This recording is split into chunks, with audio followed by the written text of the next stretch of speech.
Hi guys. All right, so it's getting kind of late here, but I wanted to do a quick talk. I'm going to talk about conspiracies in the conspiracy world.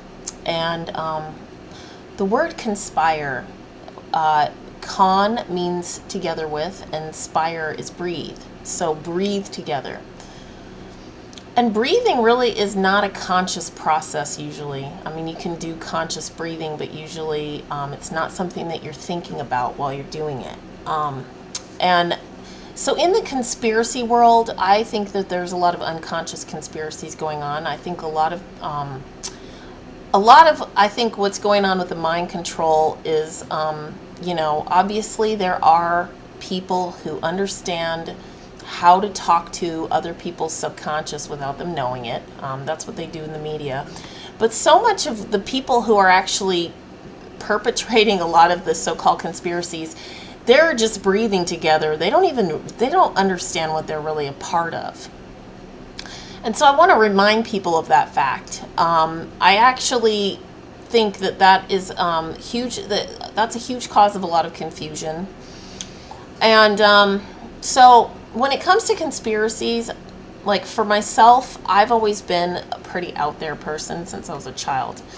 When I was in kindergarten, I was checking out books on UFOs, and I was interested in whatever was weird. And there's just always been this part of me that just knows that our system is full of shit, and I've always been a rebel against the status quo. But, part of always rebelling against the status quo is sometimes the status quo is right, and it's the truth. And it's very dangerous to get too polarized and to get too caught up in binary thinking about that kind of stuff. So what I find, though, is a lot of conspiracy people are coming from that point of view, and they get very polarized, and they get into this mode where it's like seems to be more just about rebelling and feeling like they're going against the education system and all of the belief system that's come before. When truth is, a lot of the conspiracy stuff is bunk. A lot of it's BS. And I think people really lose their discernment and their logic when they are coming from a place that is emotionally fueled. And I know a lot of the people on YouTube are here to play games, whatever. I know a lot of you just want to go off into your pipe dreams, and that's fine. A lot of people want to explore stuff that is weird, and I do too. That's what I do here. But here's my point of view. It's like when I was in high school, my mom died, and I had to go live with my aunt and uncle, who were very agnostic, very particle-oriented people. They were very scientific, and they were all about the status quo. And I despised them and their friends, and I hated that world. But I'm very grateful that I got to have that experience. And the reason is this, because it's really easy to get caught up in the pipe dreams and the flights of fancy. And like I said before, again, with the air element, the internet, you get too much air element and you stir it up, and you end up you're off in a pipe dream. You really are. And I see a lot of people in the conspiracy world are not grounded in facts at all, and they are much more about, it's like they just want to invalidate the reality that they've been living in. And I do understand that to a great extent, especially for people who've suffered a lot. And really, when you get down to it, it's easy to invalidate this reality. There's a lot going on with conspiracies that can't be measured or proven, and it's really hard to grasp onto, like, that whole Bernstein Bears glitch and the Mandela effect.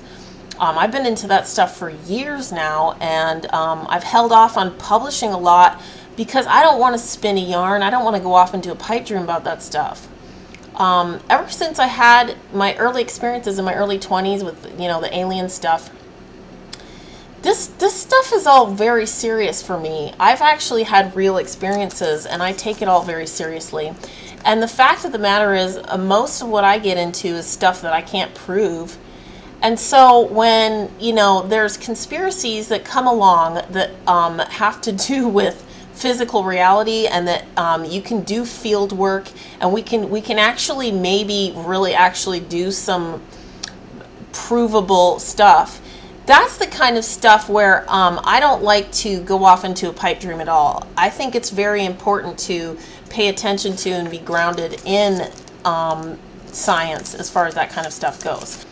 And a lot of the people who are trying to uphold the particle-based, like, reductionist paradigm are zealots. I know that. I can't stand that whole skeptic crew.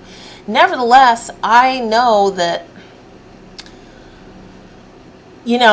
they have a point sometimes when they call us conspiracy tards. And really, I've tried to pull back from a lot of the conspiracy stuff because I think so much of it is completely ungrounded and bullshit. So a lot of this stuff really is about, just exploring and conjecture, and I don't mind that at all. And, yet even some of these people who will go off into such a tangent, they're not necessarily falling into this pipe dreaming where they're, stating it as fact, or they're spinning a bunch of facts in to try to, they're actually not bending facts to fit their model of reality.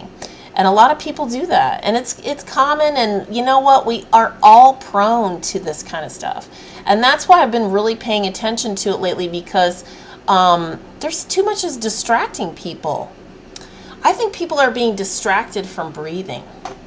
That's what I think. All right, so I'm going to go ahead and put some links below about this. It's too easy to forget to do it because, again, it's a subconscious process. So conscious breathing, there's all kinds of ways that you can go about doing it, and there's far more advanced techniques. But I'll post as many links as I can find below, and you can, play around and do some work with these techniques. One of the techniques I like to do is just the in the nose, out the mouth, and sort of open up and allow the reverberation of the sound vibrations, like this. So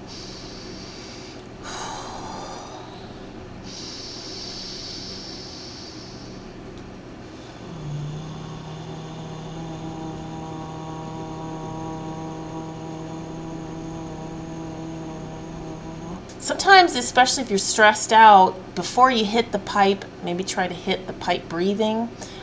There's far better videos and demonstrations out there where they talk about the counting with the breath and the inhalation and the longer exhalation. There's other videos where they discuss like different diaphragm techniques. I'll dig up what I can find because I wanted to remind everybody to breathe and to conspire.